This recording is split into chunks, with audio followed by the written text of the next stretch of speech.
12시 많은 참여 바랍니다.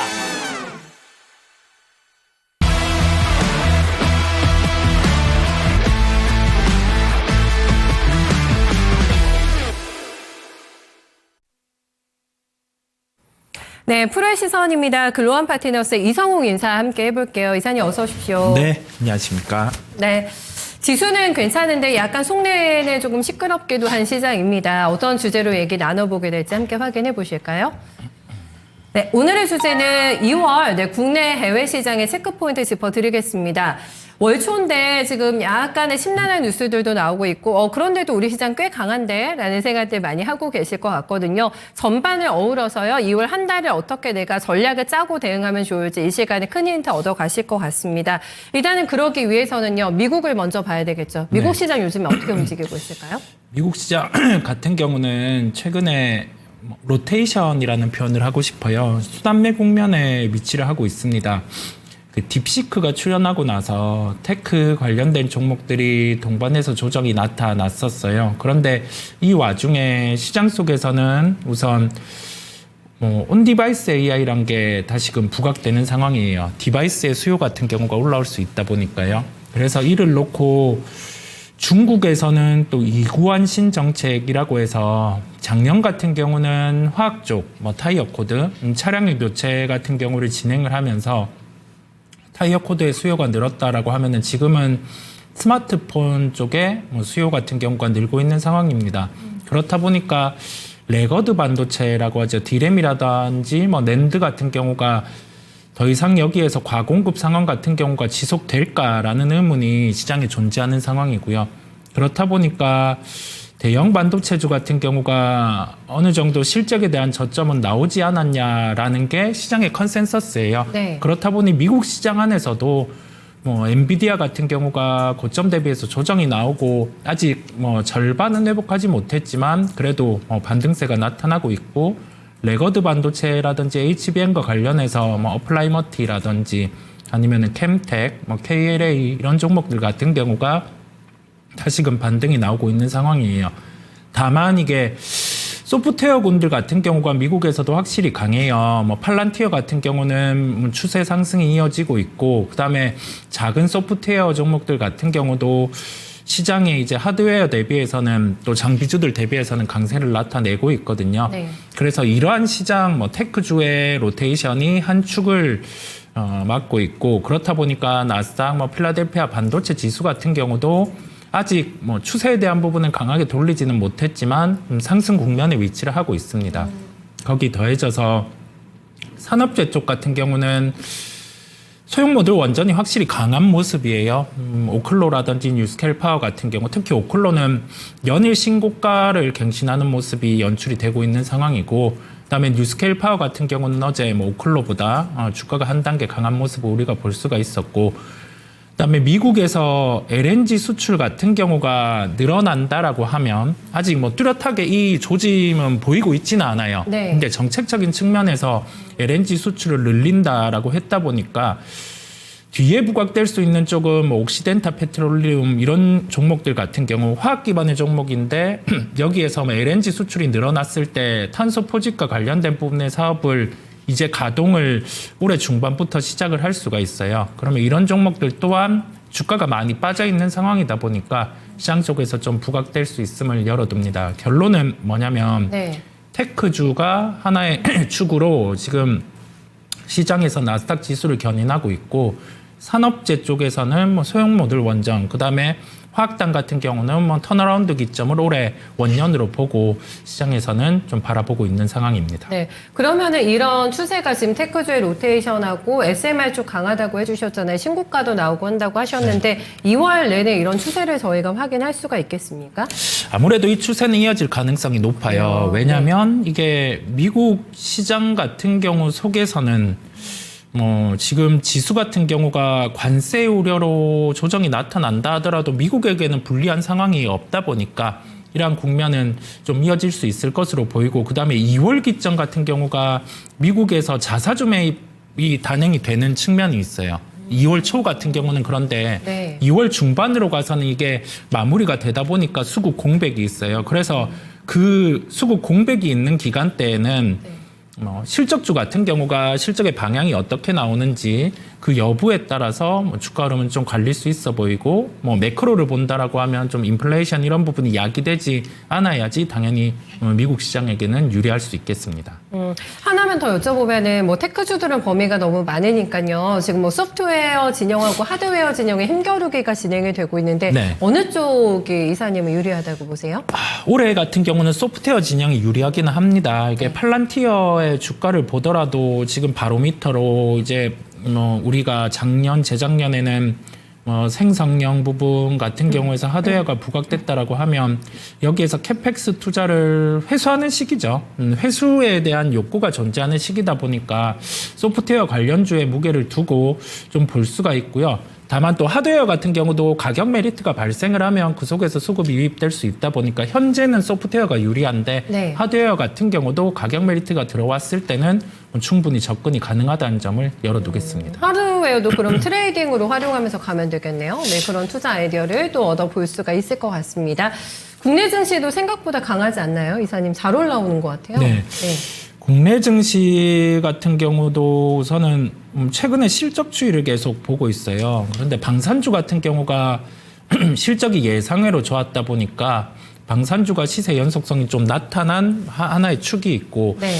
소비재들 같은 경우도 면면을 살펴보면 APR이라든지 이런 종목들의 실적이 괜찮았어요. 4분기임에도 불구하고 괜찮았단 말이죠. 그러면 이런 종목들 같은 경우는 실적이 나왔을 때 보통 일회성이 포함되었다라고 하면 예를 들면 우리가 하나솔루션이라는 기업의 실적 발표를 했을 때 눈으로 보기에는 예상치를 상회한 실적 발표가 나타났는데 부동산 쪽에 대해서 960억의 일회성 이익이 반영이 됐었어요. 그렇다 보니까 거기에서는 주가가 좀 되려 빠지는 모습이 나타났거든요. 당일 같은 경우 실적 확인하고 주가 반등 났다가 이렇게 빠지는 모습이 나오는 것처럼 실적에 대해서 질들은 괜찮은데 우리가 판단해야 될 게 첫 번째로는 일회성이 포함되었냐 되지 않았냐.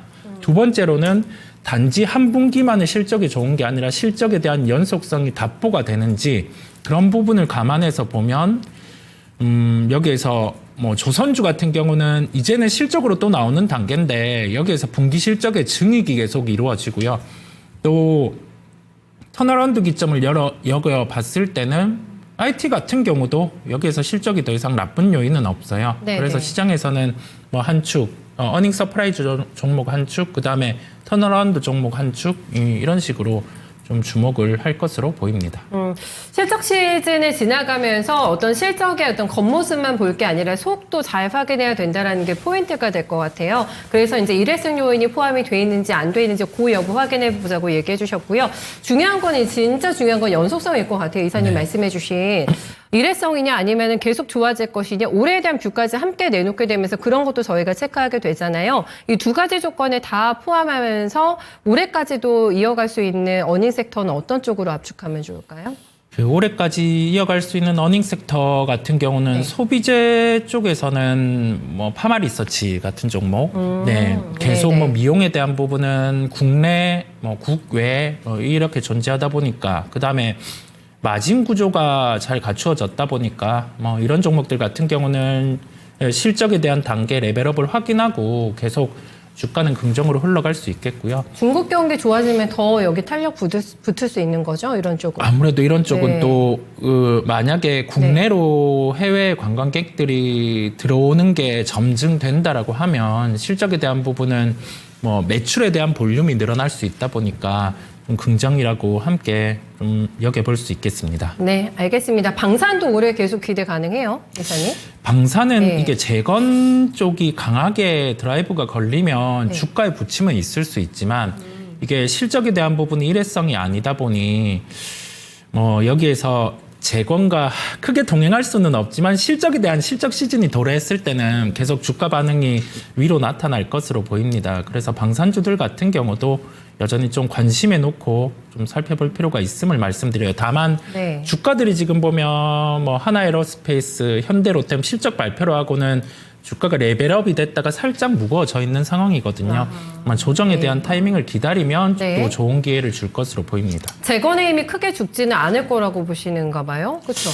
재건 프로젝트 같은 경우가 아무래도 이게 미국은 인플레이션을 만약에 시장에서 용인한다라고 하면 수요가 견인되는 인플레이션이 발생을 했을 때는 시장에서는 뭐 금리에 대한 부분을 차치하고도 이게 경기에 대한 부분이 더 금리에 대한 부분을 덮다 보니까 긍정이라고 할 수가 있고요. 그 부분의 포인트는 재건 같은 경우가 좀 핵심이 될 수가 있어요. 그렇군요. 네, 재건 네. 프로젝트가 진행이 되면 굴삭기 수요만 대입을 하더라도 이게 재건 프로젝트에 참여하지 않는 파트, 다른 국가들, 유럽의 국가, 그다음에 우리나라, 미국 이쪽은 참여를 하겠지만 그렇지 않은 국가의 굴삭기 같은 경우도 수요가 한 3배 정도 늘어나다 보니 그러면 과공급에서 재고가 소진되었고 실수요가 나타나는 구간에 이제 실적이 꽂히는 타이밍이 올해 이렇게 그렇군요. 나타나거든요. 네, 지금 네. 눈에 보이는 실적에서는 굴삭기 같은 경우는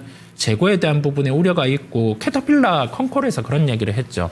2025년 같은 경우도 우리가 이 재고 소진은 나타났지만은 수요 회복 같은 경우는 뚜렷하게 보이지 않는다. 그 이유가 뭐냐면 재건 프로젝트 이런 부분이 언제 진행될지 모르다 보니 그런 시기가 건데. 미정이라서. 예. 예. 근데 우리는 조금 반보 한보 빠르게 볼 수가 있잖아요. 네. 재건이 진행된다라고 하면 그때 이제 수요가 올라오면서 톤을 바꾸겠죠. 그래서 미리 진입을 해놓는 게 좋은 방법이라는 말씀을 드립니다. 아우, 잘 여쭤봤네요. 재건에 네. 대해서는 미리 발을 들여놓자라고 얘기를 해주셨어요.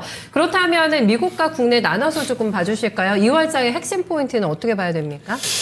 미국 시장 같은 경우는 추세 흐름에 대한 대응이에요. 국내랑은 다르게 지수에 대한 추세, 그다음에 업종에 대한 추세, 종목에 대한 추세가 살아있으면 시세 연속성이 답보됩니다. 그렇다 보니까 미국 시장에서는 추세 흐름에 대한 대응, 아직은 추세가 살아있는 상황이다 보니까 바이앤홀드로 대응을 할 수가 있겠고요. 우리나라 같은 경우는 2월은 이제 개별주에 대한 반응이 상당히 강했어요. 3월 같은 경우 공매도 재개가 진행된다라고 하면 그때 네. 같은 경우는 시장에서 초점을 맞추는 게 실적에 대한 초점을 맞출 수가 있습니다. 실적 대비해서 주가 같은 경우가 좀 과하게 올라 있는 종목들 같은 경우는 지금이랑은 다르게 좀 조정이 나올 수 있겠고. 무서운 종목들 많을 것 같은데요. 그러면 그죠, 요즘에 그렇죠. 네. 네. 네. 주도했던 쪽이잖아요. 그게 다 요즘 시장 로봇, 양자 다 아닙니까? 유리기판?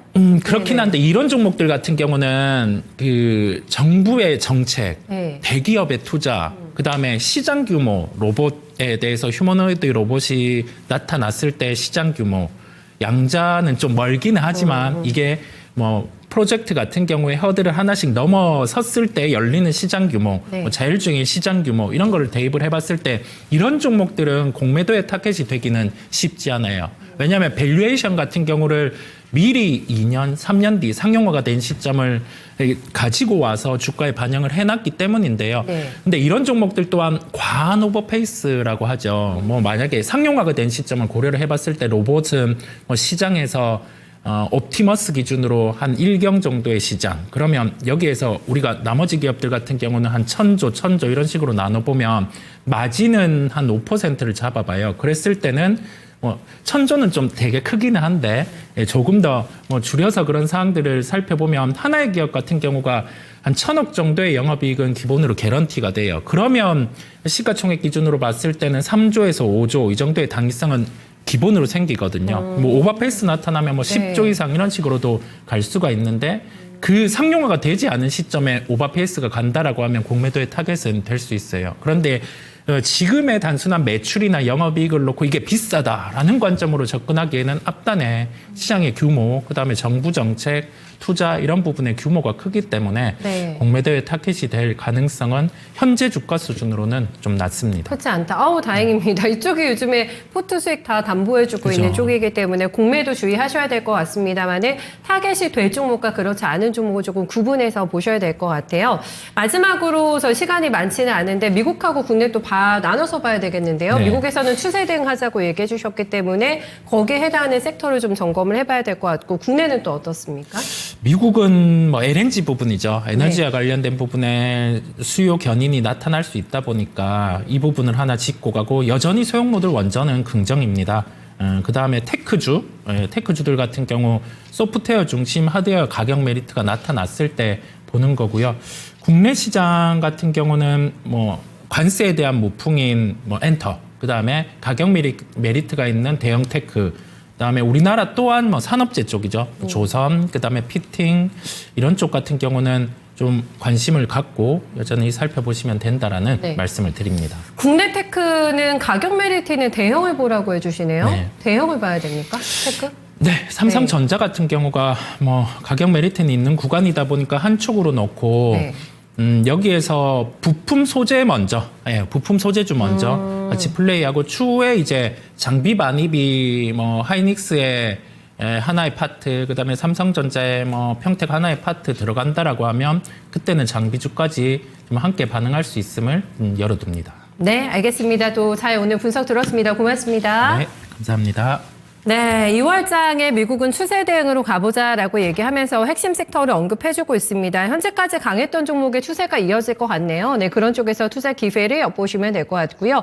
관세와 좀 무관하게 갈 수 있는 쪽과 그리고 빅테크 쪽에서는 좀 가격 대비 눌려있는 쪽인데 조금 더 먼저 움직일 만한 부분까지 언급을 해주고 있기 때문에 이런 거 감안해가지고요. 조금 크고 넓게 2월장에 전략 짜보시는데 참고하시면 좋지 않을까 싶네요. 네, 이성웅 이사와 함께했습니다.